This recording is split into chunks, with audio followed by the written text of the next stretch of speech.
Halo guys, selamat malam. Apa kabar kalian di malam hari ini? Saya selalu untuk kalian semua dan tentunya doa terbaik untuk kalian semua. Dan guys, di malam hari ini kembali gua hadir di tengah-tengah kalian untuk menyampaikan, mengabarkan serta menginformasikan info-info yang menarik tentunya untuk gua sampaikan kepada kalian. Dimana gua akan coba flashback ke belakang dengan adanya kasus si Rafael Alun. Mudah-mudahan kalian masih ingat guys dengan kasus ini guys ya.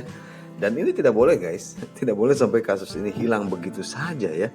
Karena gue merasakan sampai saat ini kasus ini seolah-olah semakin sunyi senyap guys. Dan ini bahaya guys kalau sampai kasus ini tenggelam begitu aja nih, sangat-sangat merugikan ya kepada kita sebagai masyarakat tentunya guys ya. Dan coba kita cari tahu guys sampai sejauh mana nih proses yang sudah dilakukan oleh si KPK guys. Come on, kita lihat Rafael Alun.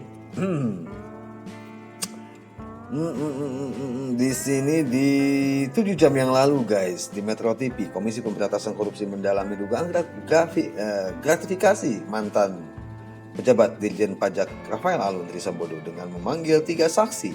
3 saksi tersebut yakni pihak swasta Hirawati, Jenawati dan Tio Ida. KPK berharap mereka semua kooperatif dengan penyidik. Oke guys. Dan di sini komitmen dari KPK ya. KPK akan bongkar geng Rafael Alun di Ditjen Pajak. Wow, iya dong, harus dibongkar nih. Bahaya kalau nggak dibongkar ya. Ini bisa jadi tanda tanya dan semakin hilang kepercayaan kita kepada si KPK ya. Oke guys, di 6 jam yang lalu Kompas TV menyebutkan di sini usut tuntas dugaan gratifikasi Rafael Alun, KPK panggil 3 saksi. Dan kita lihat artikelnya guys. Ada apa di dalamnya guys? Karena kasusnya si Rafael Alun ini adalah kasus besar guys, dan tentunya melibatkan banyak orang di dalamnya ya, dan uangnya pun tidak sedikit yang dilakukan disalahgunakan ya Rafael Alun ini guys ya. Dan wow, mengerikan sekali guys. Kalau melihat dari jumlah uang yang pernah ditayangkan lah ya, sangat mengerikan. Dan di sini kita lihat artikelnya ya, seperti yang gue sampaikan tadi, di mana di artikel tersebut kita coba ada apa kira-kira di dalamnya ya. Alright guys, usut tuntas dugaan gratifikasi Rafael Alun, KPK panggil 3 saksi. Ini dilansir oleh pada tanggal 2 Mei 2023 jam 14.52 menit. Di mana di sana disebutkan bahwa pihak Komisi Pemberantasan Korupsi KPK terus mengusut kasus dugaan penerimaan gratifikasi dengan tersangka ex pejabat Direktorat Jenderal Pajak Kementerian Keuangan Rafael Alun Trisambodo. Kepala Bagian Pemberitaan KPK Ali Fikri menyebutkan terdapat 3 saksi yang diagendakan penyidik untuk dilakukan pemeriksaan terkait dengan kasus tersebut. Menurut penjelasannya, 3 saksi yang dipanggil memiliki latar belakang sebagai pekerja swasta. Oke. Mereka adalah Hirawati, Jenawati, dan Tio Ida. Hari ini bertempat di Gedung Merah Putih KPK. Tim penyidik menjadwalkan pemanggilan saksi-saksi tersebut, ujar Ali Fikri hari Selasa 2 bulan 5 2023. Dikutip dari Antara guys. Kendati demikian, Ali tidak menjelaskan materi pemeriksaan terhadap para saksi tersebut. Dan sebelumnya KPK telah secara resmi menetapkan Rafael Alun sebagai tersangka dugaan menerima gratifikasi dari beberapa wajib pajak atas pengkondisian berbagai temuan pemeriksaan pajak. Wah, ini sudah diduga sekali guys. Gua udah menduga bahwa peluang bisnis yang ada di Dirjen Pajak tidak lepas dari pemeriksaan terkait dengan pelaporan pajak guys ya. Dalam kasus ini, Rafael diduga menerima uang sebanyak 90.000 atau setara dengan 1,34 miliar guys. Wow, ini gede sekali duitnya ya, 1,34 miliar ini ya. Di mana uang itu diduga diterima melalui perusahaan miliknya, yaitu PT Arta Mega Eka Dana AME, yang bergerak di bidang jasa konsultasi terkait dengan pembukuan dan perpajakan. Nah kan guys, ini cerdas sekali ya, bukanlah Rafael Alun ya kalau tidak cerdas seperti ini guys ya. Ini seolah-olah ya kalau kita tidak jeli ya akan terkecoh guys, karena uang tersebut masuknya ke dalam perusahaannya yang bergerak di bidang jasa konsultasi. Ini seolah-olah tidak ada penyimpangan ketika kalau kita tidak jeli ya. Tetapi ketika ditelusuri bahwa ada alur uang masuk sebesar itu ke dalam perusahaannya milik si Rafael Alun ini, dan tentunya ini sangat dicurigai ya. Dan gue salut kepada KPK ya yang secara jeli menangkap hal tersebut.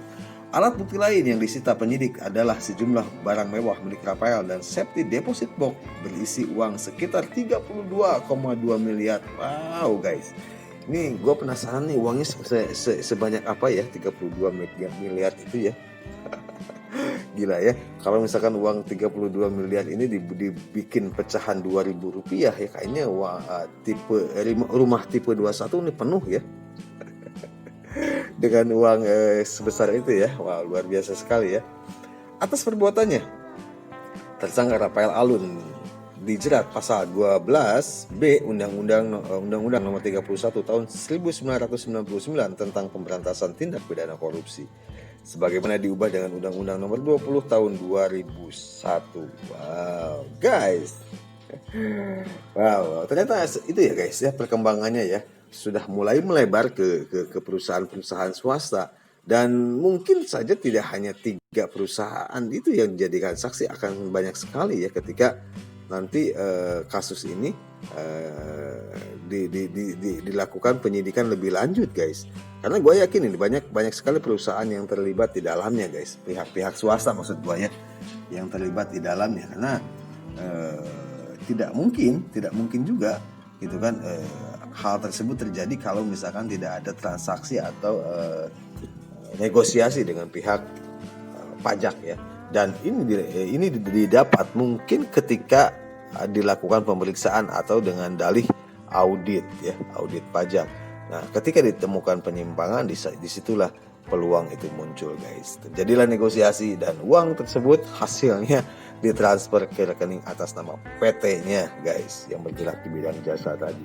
Jadi seolah-olah ya bukan penyimpangan, tetapi malah dilakukan adanya jasa konsultasi oleh si Rafael Alun ya. Dan gue berharap nih KPK lebih cerdas lagi guys ya dalam mengungkap kasus si Rafael Alun ini.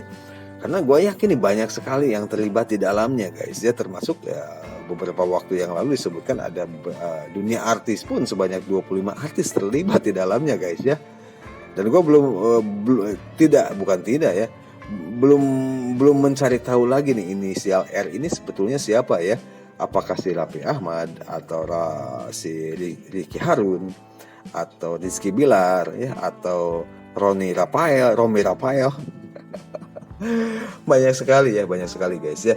Dan gue sangat berharap sekali guys di kasus ini bisa tuntasnya sampai dengan ke akar-akarnya guys. Karena kalau misalkan tidak dilakukan seperti itu, tentunya ya ini kasus akan ngambang sekali ya kalau misalkan tidak dilakukan secara tuntas. Oleh karena itu ya gue berharap kepada KPK dan penegak hukum yang lainnya untuk serius dalam menangani kasus si Rafael Alun ini. Karena gue yakin bahwa di dalamnya banyak terlibat, baik dari pihak pejabat ataupun dari pihak swasta ya. Dan ini baru terkuak hanya 3 saksi. Tentunya banyak sekali saksi-saksi yang lain yang menjadi ya, yang dijadikan klien ya oleh si Rafael Alun ya dengan dalih konsultasi pajak. Oke, guys. Jadi sekali lagi gue berharap kasus ini jangan sampai tenggelam dan hilang tertimpa dengan isu-isu atau informasi-informasi baru yang terbaru maksud gue ya. Dan apalagi menjelang pemilu ya, banyak sekali beredar di media massa terkait dengan pencalonan presiden di situ guys. Dan jangan sampai ini kasus hilang begitu saja ya. Dan gue juga belum mendapat informasi lebih lengkap lagi terkait dengan tindak lanjut kasus-kasus yang lain seperti si Edi Darmanto, terus si siapa lagi Andi Pramono ya, sampai terakhir kemarin si Sekda Lampung ya yang melakukan yang apa namanya guys dimana anaknya melakukan ulang tahun ya di toko kecil yang Ritz Carlton itu ya. Itu suatu pembodohan dan ketololan yang luar biasa ya dari seorang Sekda Lampung ya. Dan banyak sekali guys kasus-kasus yang sebetulnya masih belum belum tuntas ya, dan ini adalah tugas besar dari KPK yang harus segera menyelesaikan satu persatu kasus ini dengan tuntas, guys.